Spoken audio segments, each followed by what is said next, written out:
2025년 2월 트럼프 행정부는 미국 빅테크 기업을 겨냥한 해외 각국의 디지털 규제에 대해 보복 관세를 부과하겠다고 예고했는데요. 이는 단순한 무역 분쟁을 넘어 데이터 주권과 기술 패권을 둘러싼 강대국 간의 치열한 경쟁을 예고하는 신호탄으로 해석됩니다. 특히 국경 간 데이터 이동을 제한하기 위해 데이터가 암호화된 채 여러 국가의 서버를 거쳐 전송되도록 강제하는 규제는 데이터 전송 프로토콜의 효율성을 저해하고 네트워크 보안 체계에 추가적인 부담을 지우는 기술적 문제를 야기할 수 있고, 또한 현지 콘텐츠 제작 자금 부담을 전가하는 것은 콘텐츠 제작 비용 증가뿐만 아니라 콘텐츠 제작과 유통 플랫폼의 알고리즘 최적화에 영향을 미쳐 결국 미국 기업의 글로벌 시장 점유율 하락으로 이어질 수도 있다는 우려를 낳고 있기도 하죠. 여기에 망 사용료 등의 이슈도 다시 재점화되고 있는 상황에서 우리나라 기업들과 정부 역시 여러모로 복잡한 딜레마 속에 있는데요. 오늘은 이러한 복잡한 정세 속에서 6G 통신 기술의 본격 상용화를 앞두고 AI와 빅데이터 활용 속에서 등장하는 다양한 기술들의 개념을 알아보는 동시에 미국 트럼프 2기 시작과 함께 향후 기술과 국가 간 이해관계에 따른 기술 관련 이슈들이 어떤 것들이 있는지 데이터 활용과 이를 중심으로 한 기술 정책 중심으로 알아보겠습니다.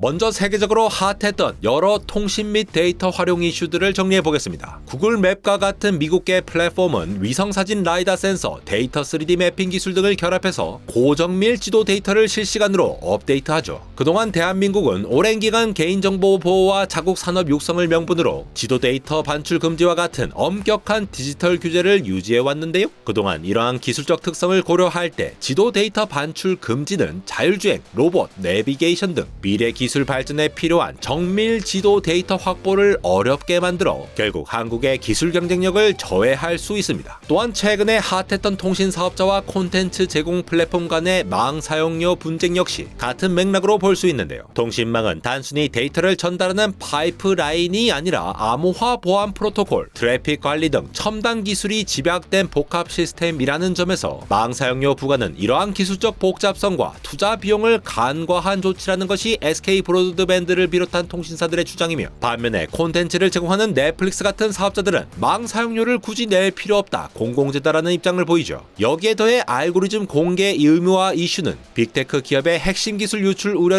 낳고 있기도 한데요. 특히 빅테크 기업들은 인공지능 알고리즘을 활용하여 대규모 데이터를 실시간으로 처리하고 네트워크 트래픽을 최적화하며 사용자 맞춤형 서비스를 제공합니다. 알고리즘 공개는 이러한 기술적 우위를 약화시킬 수 있다는 점에서 국제적인 마찰을 빚고 있는 것이죠. 이러한 상황에서 6G 기술의 등장이 셈법을 더욱 복잡해지게 만들고 있습니다. 단순한 통신 속도 향상을 넘어 미래 산업과 사회 전반을 혁신할 핵심 인프라로 주목받고 있는 6G의 탑재된 기술 자체를 먼저 훑고 넘어가 보겠습니다. 테라헤르츠 주파수 대역을 활용해서 초고속 데이터 전송을 실현하는데, 이는 기존 5G보다 훨씬 더 넓은 대역폭을 제공하여 과질 영상 스트리밍, 가상현실, 증강현실 등 대용량 데이터 서비스의 품질을 획기적으로 향상시킬 것으로 기대되고 있습니다. 뿐만 아니라 기존 여러 개의 안테나를 사용하는 마이모 기술을 더욱 확장시켜 수백 개의 안테나를 집적하여 데이터 전송 효율을 극대화하는 매시브 마이모 기술은 6G의 핵심 기술 중 하나인데요. 이는 기지국과 단말기 간의 통신 용량을 획기적으로 늘려 더 많은 사용자가 동시에 고속 서비스를 이용할 수 있도록 합니다. 여기에 전파를 특정 방향으로 반사하거나 투과시키는 RIS 기술은 전파 도달 범위를 확장하고 음영 지역을 해소하여 통신 품질을 향상시켜 6G 네트워크의 커버리지를 넓히고 에너지 효율성을 높이는 데 기여할 것으로 보이죠. 이러한 여러 기술들 자체들은 6G의 통신 품질을 개선하기 위한 방안으로 해석되지만, 그 중에서도 앞서 말했던 국가 간 이슈화가 점화될 가능성이 있어 가장 주목을 받는 기술은 바로 레이더와 유사한 원리로 주변 환경을 감지하는 Integrated Sensing and Communication (ISAC입니다). 자율주행 스마트시티, 스마트 팩토리 등 미래 산업의 핵심 인프라로 활용될 것으로 기대되는 ISAC은 자율주행 차량이 주변 차량, 보행자, 장애물 등을 정확하게 인식하고 안전하게 운행할 수 있도록 돕는 다양한 응용으로 확장될 것으로 기대되는데요. 이는 곧 6G 통신 인프라는 단순한 데이터 송수신 기능을 넘어 각 기지국이 실시간으로 센서 데이터를 수집하고 수집하고 분석하여 주변 상황을 파악하는 복합 시스템으로 진화할 것을 이야기하는 것이죠. 수많은 IoT 센서로부터 수집된 데이터를 클라우드 및 엣지 컴퓨팅 환경에서 실시간으로 처리하고 인공지능 알고리즘을 통해 분석하여 네트워크 효율성과 안정성을 획기적으로 향상시킬 수가 있는데, 예를 들어 스마트 시티에서는 6G 네트워크가 교통 상황, 대기질, 에너지 소비량 등 다양한 데이터를 실시간으로 수집하고 분석하여 도시 운영의 효율성을 높일 수 있어 사회의 전반적인 혁신을 이끌어낼 기반이 될 수 있다는 겁니다. 이러한 통신 인프라와 센싱 기술의 융합인 아이작 개발을 주도하는 업체들에 미국의 글로벌 통신 장비 제조업체들이 포함되어 있는 상황인데요. 더구나 다양한 환경에서의 테스트베드 운영이 더욱 필요한 아이작 기술은 본질적으로 대규모 실시간 데이터 수집과 분석이 필수적입니다. 대량의 위치 데이터, 움직임 패턴, 환경 정보 같은 지속적인 필드 데이터 없이는 이론적 모델에만 의존해야 해서 상용화의 어려움을 겪게 됐는데요. 여기서 미국의 관점을 예측해보면 이들 통신 장비 제조업체가 최종 개발 과정에서 대규모 필드 테스트를 수행하게 되는데, 상용화로 가는 이 중요한 단계에 한국의 데이터 규제가 영향을 미칠 가능성을 우려한다고 볼 수 있는 것이죠. 물론 이는 미국의 입장을 예측한 내용이지만 6G 기술 패권 경쟁이 치열해지는 현실을 생각해보면 이러한 시각도 충분히 존재할 가능성이 있다는 것도 고려해볼 필요가 있는 것이죠. 무엇보다 6G 시대에는 AI가 통신 인프라의 핵심이 되면서 빅데이터 확보가 중요한 쟁점으로 떠오르고 있습니다. 특히 위성 통신 분야를 보면 일론 머스크의 스페이스X가 운영하는 스타링크가 이미 7천여 개의 위성을 배치하며 글로벌 시장을 선점한 상황이죠. 만약 한국 정부가 앞으로도 자국 기업 보호를 위해 규제를 강화한다면 미국은 이를 스타링크 같은 자국 기업에 대한 부당한 제약으로 보고 보복 조치를 검토할 가능성이 커집니다. 실제로 한국은 데이터 규제 환경에서 의료나 금융 같은 다양한 영역에서의 데이터를 AI 개발에 활용하는데 일정한 제약이 있었죠. 미국이나 중국과는 다른 데이터 활용 방식인 거지만 한편으론 한계로도 작동할 가능성이 있고 결국 6G 통신 기술 개발에서도 경쟁력 약화로 이어질 우려도 존재합니다. 이 모든 상황을 종합하면 지금 우리가 목격하는 것은 6G 시대에 AI 자율주행 위성 통신 등 미래 기술 인프라를 둘러싼 본격적인 기술 패권 경쟁의 시작이라고 볼 수 있고요. 단순히 누가 먼저 통신 기술을 개발하느냐의 문제를 넘어 디지털 주권과 미래 경쟁력을 좌우하는 과제라고 할 수 있습니다. 결국 미국의 디지털 규제 압박에 효과적으로 대응하고 6G 기술 경쟁에서도 우위를 확보하려면 데이터 보호와 활용 사이의 균형점을 찾아가는 정책적 변화가 더욱 중요하게 작용할 전망인 것이죠. 6G 통신의 헤게모니 싸움이 AI와 빅데이터 활용 능력에 따른 경쟁력이라는 점을 생각해보면 한국의 통신사들이 그동안 내수 중심의 사업 모델을 유지해온 측면이 있는데요. 이런 상황에서는 기존에 시도하지 않았던 다양한 전략을 검토하여 발빠르게 대응하는 것이 필요했죠. 예를 들어 SK텔레콤은 AI 기반 위성 시뮬레이터와 정밀 측위 기술을 개발하면서 미국의 규제 압박에 대응하고 동시에 글로벌 기업들과의 협력을 통해 기술 역량을 강화하는 노력을 기울이고 있습니다. 다른 통신사들도 저궤도 위성, 양자 암호, 오픈랜 등 미래 네트워크 기술에 대한 연구와 투자를 확대하며 6G 시장에 선제적으로 진입하기 위한 전략을 모색하고 있죠. 이처럼 단기적 정책 대응과 장기적 미래 경쟁력 확보를 위한 이중 전략은 단순한 규제 이슈를 넘어 ICT 산업 전반의 미래 방향을 결정짓는 국가적 중요한 변수로 작용할 전망입니다. 한편 미국의 강경한 디지털 규제 대응이 갖는 의미를 다시 한번 살펴볼 필요가 있습니다. 스타링크의 한국 진출, 구글의 지도 데이터 반출, AI 기반 통신 기술 개발 등을 보면 이는 자국 기업 보호 이상으로 미국의 디지털 헤게모니를 강화하기 위한 전략적 선택이라고 파악할 수 있죠. 미국이 자국 기업에 가해지는 규제가 기술 혁신을 저해한다는 논리로 관세 보복까지 불사하고 있으니 기술과 통상, 외교가 복합적으로 결합된 새로운 형태의 국제 질서의 단면을 보여주고 있습니다. 앞으로 한국 정부와 기업은 미국의 강경 디지털 규제와 6G 패권 경쟁 사이에서 기존 대응책으론 한계가 있다는 걸 인식해야 할 것 같습니다. 요즘 AI 경쟁이 전 세계적으로 치열해지는 가운데 트럼프 전 대통령의 강경 정책이 단순한 통상 마찰을 넘어 미국의 전략적 방향까지 바꾸고 있죠. 이에 외교적 소통으로 마찰을 줄이면서도 AI와 6G 시대에 맞는 혁신적인 정책을 만들어야 하고 기업들도 내수 시장에 머물지 않고 AI와 빅데이터를 활용한 새로운 비즈니스 모델과 글로벌 협력망을 구축해야 할 때인 것 같습니다. 결국 당장의 위기 대응보다 미래 산업의 핵심 기술과 표준을 선점하는 장기적인 전략이 각 국가의 디지털 주권과 글로벌 경쟁력을 강화하는 핵심 포인트가 될 것으로 보입니다. 단순히 기술만이 다가 아닌 세상, 세계 정세까지 공부해야 하는 공학 유튜버의 빡센 삶이 나름 나쁘지 않다고 생각하며 오늘도 쏟아지는 기술 정세 소식에 허덕이며 열심히 노를 젓고 있는 안배공학